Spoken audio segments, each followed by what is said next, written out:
Hello, this is my Redstone binary addition calculator with two demo programs that are count by one sequence, and then it will do the Fibonacci sequence.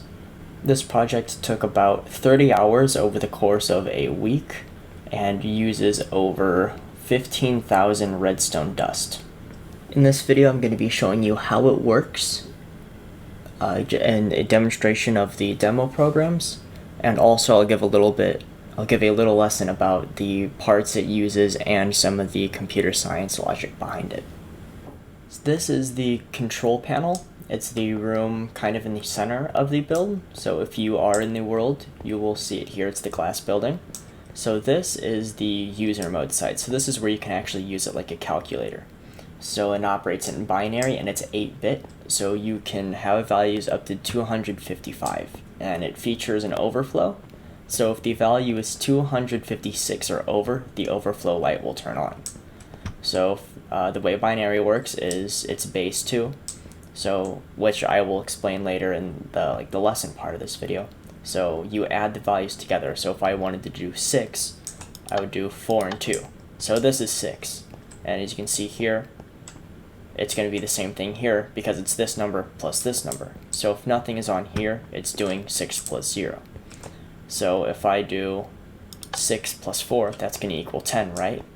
So on this screen, it'll show up as 8 plus 2. And then for the programs, this adder, I'm hesitant to call it a computer because although it technically is, it is not programmable. So I'm not going to call it a computer. But it uses RAM. So I figured that you could store it as in the calculator section too. So I could store the value here. So whatever is on this side here will show up here. So there we have 8 and 2. So even if I turn all of these off, so it's doing 0 plus 0. So the result will be 0, but this will still display as 10. And then I could store 0 in the RAM.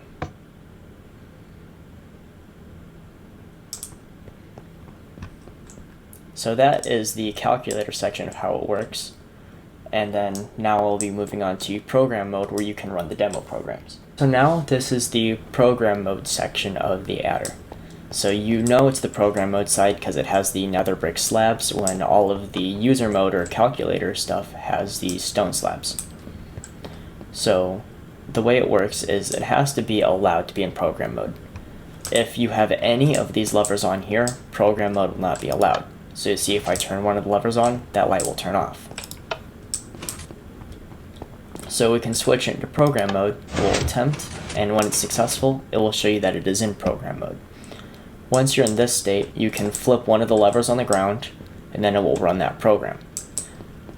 So this is count by 1, where it starts from 0 and keeps adding 1. So we'll display 0, 1, 2, 3, 4, blah, blah, blah, so on, so on.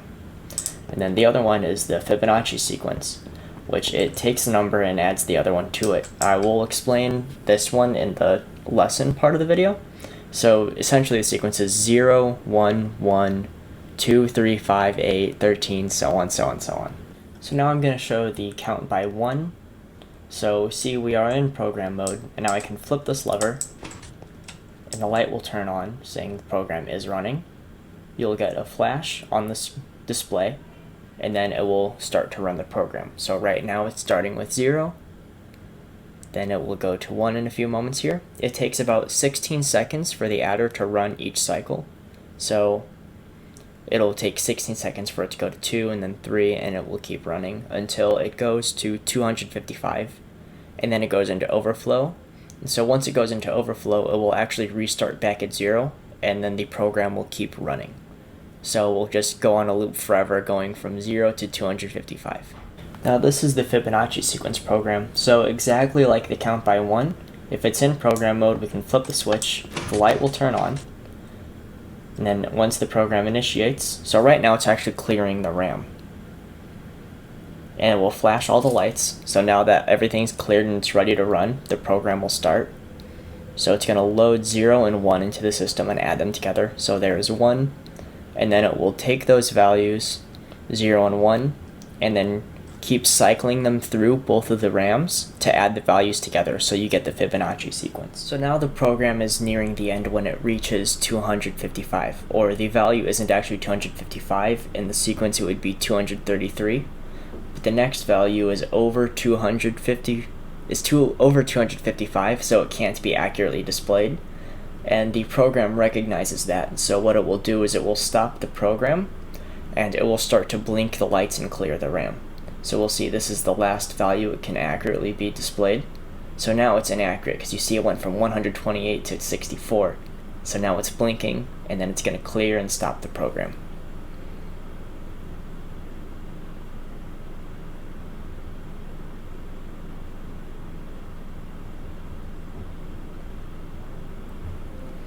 And from this point it will keep blinking the lights and the program will not run until we turn it off, and the program will reset and then we can run it again.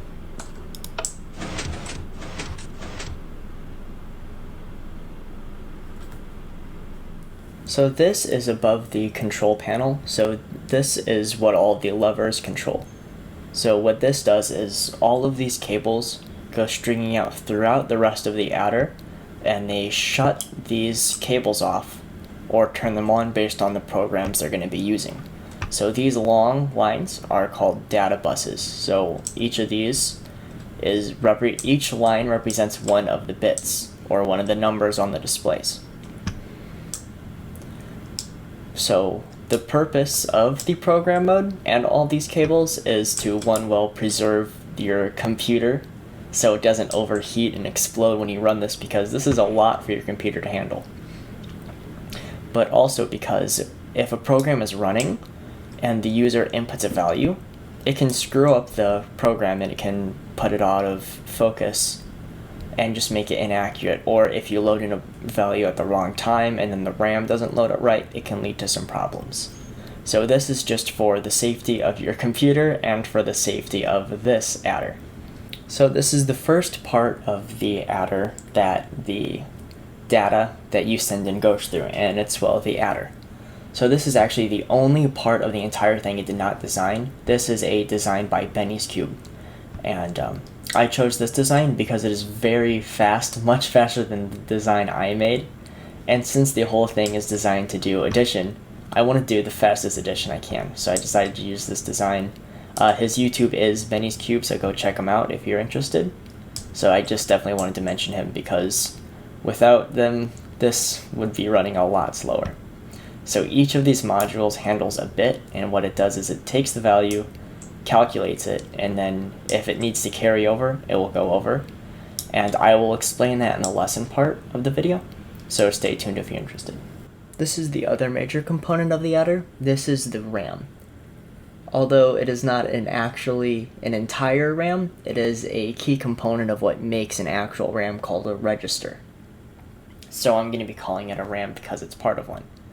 So what this does is, this is how it memorizes the values. So as you can see here, it's storing this value and outputting it, even though over here it's off. So this is like one cable, but it's storing the value here. So the purpose of the RAM is to store values even when the inputs are off.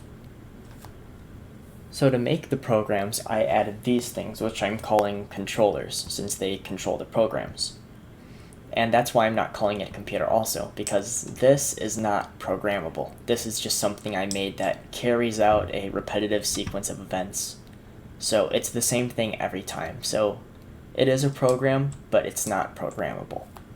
So this is the one that runs the count by one, and essentially what it does is it's always going to send 1 into one of the inputs of the adder, and then it's going to take the value stored in RAM and then send it in to the adder and then save that value and then keep repeating.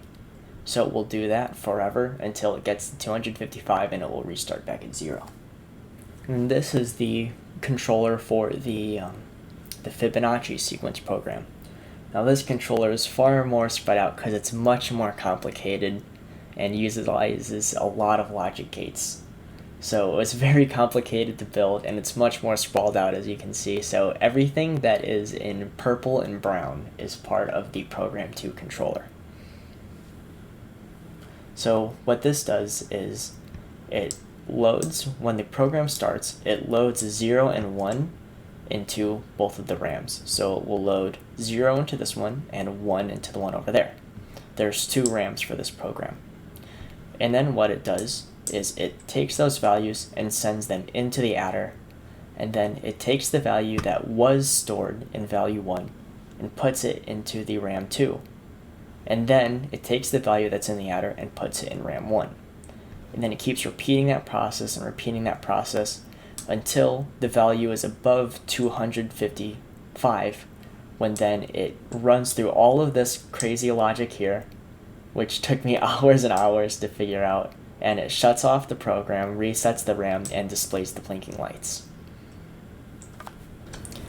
Now I know because of all those crazy cables and all of the colors, this thing seems very, very complicated. And yes, it is very complicated, but it's not as complicated as it seems. So that's why I wanted to make the lesson part of this video, where on paper, or well on my iPad, I kind of show how it works and explain binary and some of the basic principles of why it works. So that if you're curious or you just don't understand this, that maybe that should help give a little bit more of an explanation. So I'm going to move on to that part now. So please keep watching if you're interested. Alright, I just wanted to interrupt here and let you guys know that in the description there's going to be a download link to a Google Drive folder, and in there you'll see a zipped file. So what you want to do there is drag it onto your desktop. So download it in your Chrome. I think you have to be signed into Google for it, but drag it onto your desktop, open it, and then you'll see a version of the folder that is not zipped. So keep it there, go into your Windows, type run, launch it, and then in there you're going to see a text box that says open, and you're going to want to type %, app data %. No caps, no spaces, hit OK. Then a file folder is going to come up. Look for the one that says .minecraft. Go through that, you'll find one that says saves, and then drag that folder that isn't zipped from that download that I gave you, and then just drag it into that file, close that, and then start Minecraft, and you should be able to see it in your worlds. Hello, so now this is the second part of the video, or the lesson part. So sorry about the drop in mic quality, but it's what I got. So you heard me talk about the adder, or the part that actually does the math. That's called the ALU. It's called an arithmetic logic unit. And so the ALU is a smaller part that's inside of your CPU, or the CPU is the part of your computer that has the Intel sticker. So you see a little sticker on your computer, or if you built your own computer, you'll know like the Intel i7 or that stuff.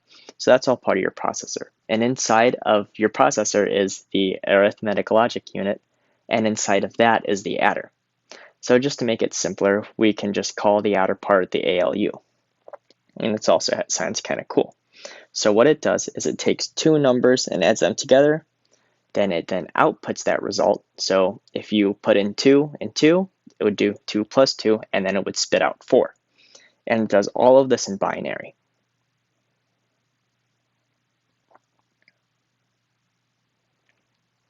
So now the second major component of the computer is the RAM. So you heard me talk about the RAM. It stands for Random Access Memory. So what that does is it stores and outputs a binary value. So it can take an input, remember it, and then spit it back out again. And it's called a random because it can read and write. And I don't know who said that. It doesn't make sense to me why that means a random, but it is what it is. And so my version is sort of like the ALU situation, where it's not entire RAM, but it's a part of it. So the part I made is actually called a register. So a register temporarily holds the value before it sends it into the RAM. So just for simplicity, I'm just going to call it the RAM. So now you keep hearing me talk about binary, and you're probably confused. And before I made this, even I was confused about it. So binary is a base 2 system, and we use decimal. So decimal is 0, 1, 2, 3, 4, 5, 6, 7, 8, 9, and then we go to 10, and so on. So decimal is at base 10. So you see the deci 10, when binary is base 2, which is bi. So what that means is that's how many numbers you can get to before you have to move on. So you can go from 0 to 9 in decimal. But as soon as you go past 9 and you get to 10, you have to add another digit. So basically that means that every digit after is 10 times greater than the one that came before it. Then similarly for binary, since you can only go from 0 and 1, the next value would be twice as big. So in decimal, we call them digits, and binary, we call them bits. So digits and bits. So now I switched them around here, so binary is actually here, and decimal is here. So you see, you start with 1, and then you can have 10 of that value, but then you go from the next digit. So you go 1, 2, 3, 4, 5, 6, 7, 8, 9, and then you go to 10, and then next time you have to add another digit. So with 10, you can go all the way to 99 before you have to add another one. And the next value is 100. And then do the same thing, go all the way to 999, then it goes to 1,000. So every single digit is 10 times greater than the one that came before it. And then similarly with binary, since it's base 2, everything is 2 times greater. So you go from 1 to 2, and then 2 times 2 is 4, and then 8, and you keep going and going, and every digit or bit is 2 times greater than the one before it. So how do you read binary? So if we wanted to read a regular decimal number, so for instance, I have 2,406. There's, in the thousands place, there's 2 of them. So it's 2,000. In the hundreds place, there's 4. There's 0 tens, and then there's 6 ones. So it's 2 times 1,000 plus 4 times 100 plus 0 times 10 plus 6 times 1, which would get you 2,406. Now, what if we wanted to write 13 in binary? Well, so we have our digits here, or our bits. So we have 1 through 8. This is a 4-bit number. So this is like four figures, 4-digit number. This would be a 4-bit number. So since it's 1, 2, 4, and 8, it's bigger than 8, so we'd say there's an 8, right? So if we did, we have 8. And then is there a 4? So what's 8 plus 4? That's 12. That's smaller than 13. So yes, we would have a 4. And then if you did 12 plus 2, that's 14. So that's small. That's greater than 13. So you would not have a 2. And then if you did 12 plus 1, that's 13. That's what you want. So yeah, you would put that. So if you have that value and you need that value to get to the number, you would put it as a 1. And if you don't need it, you put it as a 0. And there's only one way to write every number. So in this case, 13 is 1, 1, 0, 1. Because for 8 you have a 1, for 4 you have a 1, you don't need a 2, so it's 0, and for 1 you have a 1. So that is how it works. That's how the adder processes data. And then if you wanted to do math with binary, just like regular math with decimals, you have to carry over. So if I wanted to do 1, 1, 0, 1 plus 0, 1, 1, 1, you can only have 1 before you move on to the next digit. So if we wanted to do 1 and 1, you can't do that. So you would have to carry over a value. So if we did, it would be 0, and then you would carry over a 1. Well, 1 plus 1 again would be 2, so you would have to do 0, 1. 1 plus 1 plus 1. So this would carry over. You would have 1 here, and you still have another 1. So then it would be 1 here, then 1 and 1 is 0, carry over the 1, and 1 again. So now your new value, 1, 1, 0, 1 plus 0, 1, 1, 1 is equal to 1, 0, 1, 0, 0. So now let's evaluate what this would mean. So the first bit would be 1, 2, let me make this smaller, 4, 8, and 16. Now you don't have 1, you don't have 2, you have a 4, you don't have an 8, and you have a 16. So 4 plus 16 is equal to 20. So that's how you would do that math. And so that is what the ALU does, is it just does that logic for you. So in user mode is like the calculator. So those were the levers. So this is actually on the adder that I made in Minecraft. So the user can input 2 values into the adder. And what it will do is it will take that result and spit it back to the user, and it will show up on the screen. And then if they decide to save it into the RAM, it would go from the ALU into the RAM, it would save it, and then it would display back to the user. Now I'm going to explain how the programs work.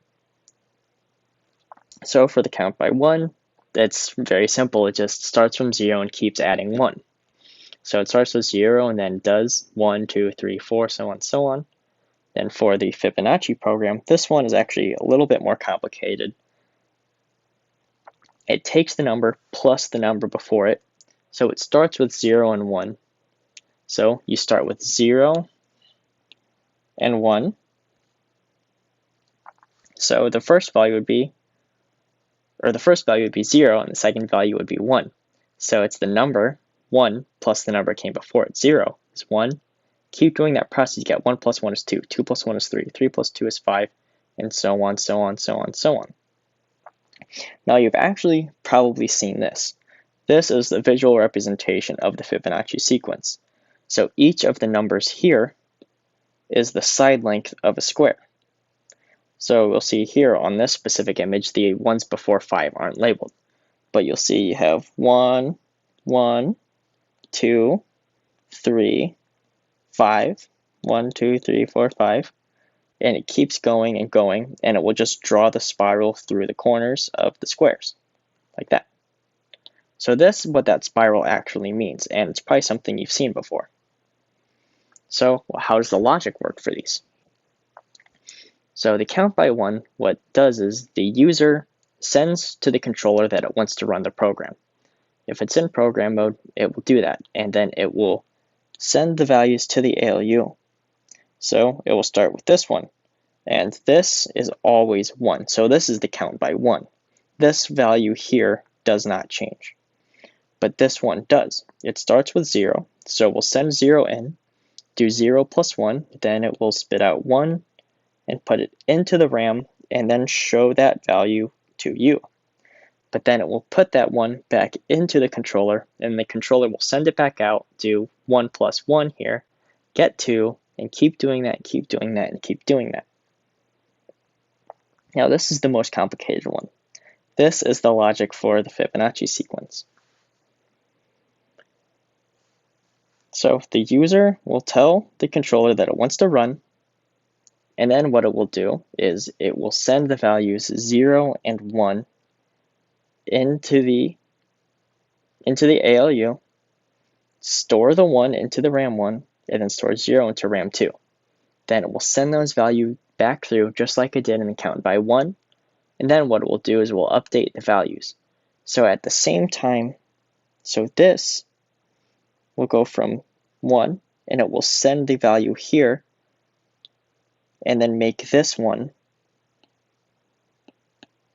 and then it will take the value that's in here now, and then replace the value in the RAM with it. So in this case, it would still be 1. And it will keep doing that and keep doing that and keep doing that until it gets to over 255, where it will then shut off this process and reset the program. So that's all I have for you guys today, so enjoy these time lapses of the programs running. I am planning on building another adder, so if you are interested in this content, just let me know and I'll make another video on it. So my current plan is to make an ALU that can do other types of math other than just addition, and then building more complicated programs, and eventually in the future even building graphing applications or other things like that. So again, if you're interested, just let me know.